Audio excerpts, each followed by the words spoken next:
Righteous greetings to you all. Welcome to the Singles Waiting Room. I am your hostess, JC Prophetess B, aka the Truth Hacker. And of all things, I want to say I hope you are in good spirits. I greet you in righteousness and in love. And I always have to give a love shout out to my apostles, the apostles of Jesus, House of Prophecy and Outreach Ministries, Blessed Touch Studios, Apostles Calvin and Evelyn Harrington. I love you guys always, and I appreciate you guys always more than words can express.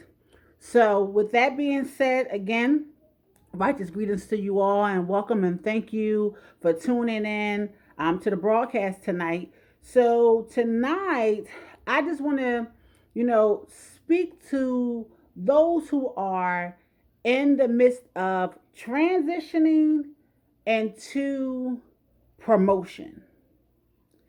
And I'm going to be referencing the book of Daniel tonight.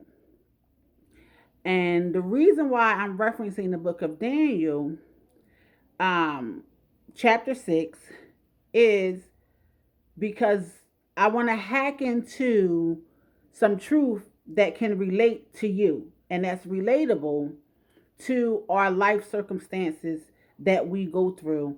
And sometimes we don't have a reference, spiritual reference to refer them to try to understand and get what we need to get from God to know what's happening and how it applies to us and the strategy that we can use. So Daniel 6 was about Daniel being thrown into the lion's den. Now, before Daniel was thrown into the lion's den, Daniel was chosen to be one of three presidents. Some versions say presidents, some versions say governors. Daniel was chosen to be one of three of those presidents or governors of King Darius' um, establishment, you can say. Now, would have been over, or he was over 120, they call them satraps, Satraps. Now, satraps were people um, of provinces that had high authority. So it's like the White House. So you got President Trump, and then you have those delegated under President Trump that run the House to make sure things run the way they're supposed to run. And that's where Daniel was, which some of us in the natural state are in a position of delegation that was given to us from leaders or from your, let's just even say from your boss, or just that's your position. That could even be just your position of who you are in life. And in the midst of that, and doing everything that he was supposed to do, in the position that he was supposed to be in, handling the things that he was supposed to handle the way he was supposed to handle them, focusing towards the things of God, and which is the reason why he was in the place that he was in the place of, so that God can be God through him in the position that he held. In doing that, he had to distinguish himself from the other presidents and the other or the other governors, if you want to, call it, and distinguishing himself, meaning separate himself. He wasn't doing things the way that they were doing it. He wasn't operating the way they were operating. Their rules didn't apply to him because his response was different. So if someone had a problem, they may come to you, and your response may be different from the same person who has the same delegated authority that you had. But because you're in a spiritual pure place, you respond differently. You're not responding with anger. You're responding in love. You're responding for a response so that the person can move forward in healthiness, and not to pull the person down or to attack the person. So this was Daniel's figurative characteristics, which is a representation of God. And in his characteristics, he also prayed. So the chapter says that Daniel prayed morning, noon, and night to his God. And the other presidents and governors and the whole rest of the staff, all the high authorities, all those 119, because they were over 120. There were three presidents, so the 120 plus the other two presidents, they all came together. All of the authorities came together to conjure up something to come against him, but they couldn't find nothing civilly wrong with him, meaning all his work ethics and standards were in righteousness. They were together. He did everything that he was supposed to do. So they came in unity and conjured up to something to try to entrap him. My God, my God. And in doing so, they took it to the higher up, the king, King Darius, which was the person who delegated them to this authority, who chose those. Now, while in the time that they were conjuring up everything, the king had already noticed how Daniel handled the affairs. So he was already considering canceling out the other two presidents and just making Daniel the only president or the only governor over the whole kingdom, over all that he had. Sound familiar, doesn't it? Does this sound like um, the characteristics of Joseph? Sounds familiar, right? So again, and everything, there's a relationship to your circumstance in the word. There is. We just have to, find them or be aware of them or be led to them. But it's there. But anyway, so the king was already considering this while they were gathering up and conjuring up their trap for Daniel. So they came together to the king and asked the king for a specific type of decree uh, that no one could pray to their God for 30 days. Because they knew that Daniel was consistent and in praying, and he was faithful unto his God. So many times when people can set you up and get you in the way they know how, they go to higher authorities to bring things against you. And in this case, we get to see how they conjured up things to come against them. But in our case, we don't get to see that part. We just get the effects of what the people have done. And sometimes you get so frustrated because you can't understand why you're going through what you're going through when you're doing everything that you're supposed to do. Now, I have lost promotions through this same type of conjuring up or these same type of people.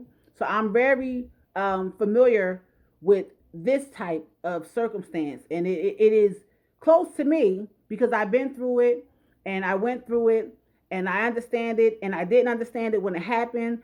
And you can even say at sometimes I didn't pass the test in mine because I didn't know what was happening. So I kind of, like flipped the lid, or if you want to say, or got angry. But the king himself knew what he had in mind for Daniel prior to them coming with him. And even though they came to him about the decree of anyone not praying, King Darius, he honored the decree. They asked for a specific type of decree. And they asked for the type of law and decree according to the law of the Medes and the Persians, because they knew that their law could not be altered. So sometimes people would do things specifically to prick you, specifically to come against you. But in the midst of them even coming against Daniel, and he was aware, but he still was in his position and in his place and waited until the time came.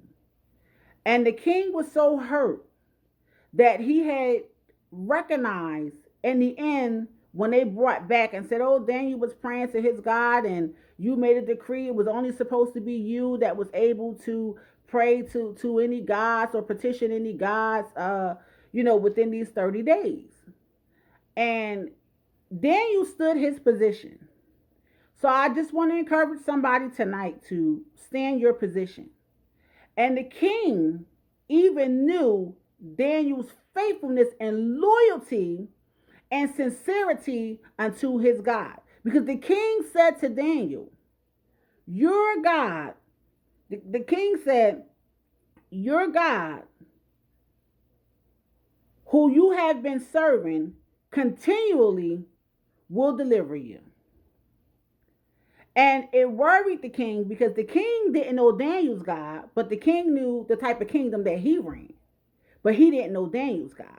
So he had to abide by the civil law of the things that he had came together with the people to decree. So he stood all night and worried about this thing because he knew in his heart he already desired to promote this man. And now he's basically sent him in the pits of hell. So when we talk about Daniel's lion den, we're not talking about a natural lion den. We're talking about the place of hell where you're going through, you're right in the middle of the enemy's camp. Sometimes we are right in the middle of the enemy's camp. But Daniel stayed his position. And when the king came back, he said, "Daniel, Daniel, has your God delivered you?" And Daniel answered.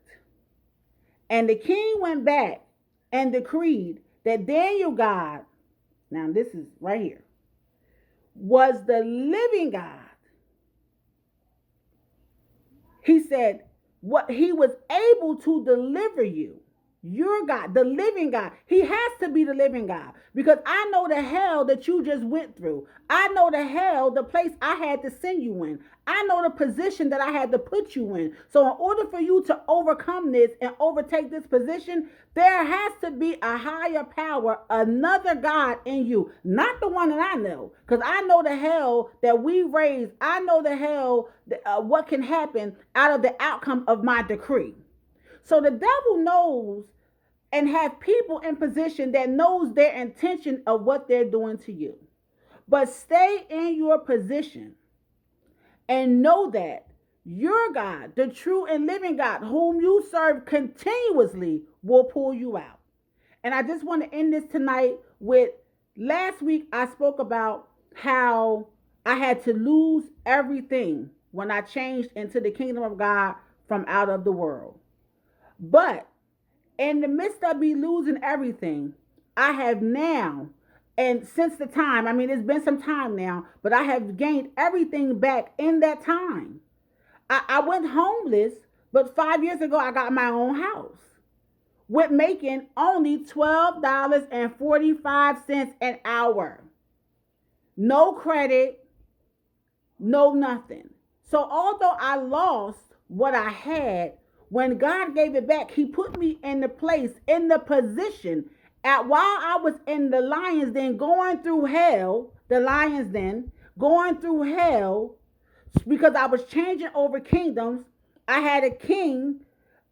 I was in the kingdom of the world, and I changed over to the kingdom of God. So the things that I got from that kingdom, they wanted it back. The devil wanted it back, and he got it back because it was gotten in his kingdom. And since since I was no longer in his kingdom, I couldn't have the things that I had gotten in his kingdom. So I say all of this to say that, and still what I lost, God gave me back so much more, and it really was mine now. It's really mine now. I have my own house. No one can evict me except I evict myself by not paying my mortgage. So it's many things that can occur during the transition from kingdom to kingdom. But what I'm telling you is that although we all have went through, or are, some of us are still going through what Daniel went through. We're in the hell, we're in the lion's den, we're in going through the process of fighting through places that we are. Stand your ground, because if you seek your God continuously, your true and living God will come and pull you through. He will come through for you. And I hope this word and by the Spirit encourages you. By the substance of things hoped for, and it will be the evidence of things unseen. Have a righteous night. Again, I am your hostess from the Singles Waiting Room, JC Prophetess B, a sister station of AJ Ministries, Apostles of Jesus, Calvin and Evelyn Harrington. Please subscribe, tell a friend, send us an email, give us a call for prayer. We have prayer oil as well, 866-822-8393. And have a blessed week. And I will see you guys next Wednesday. And I look forward to it. Good night.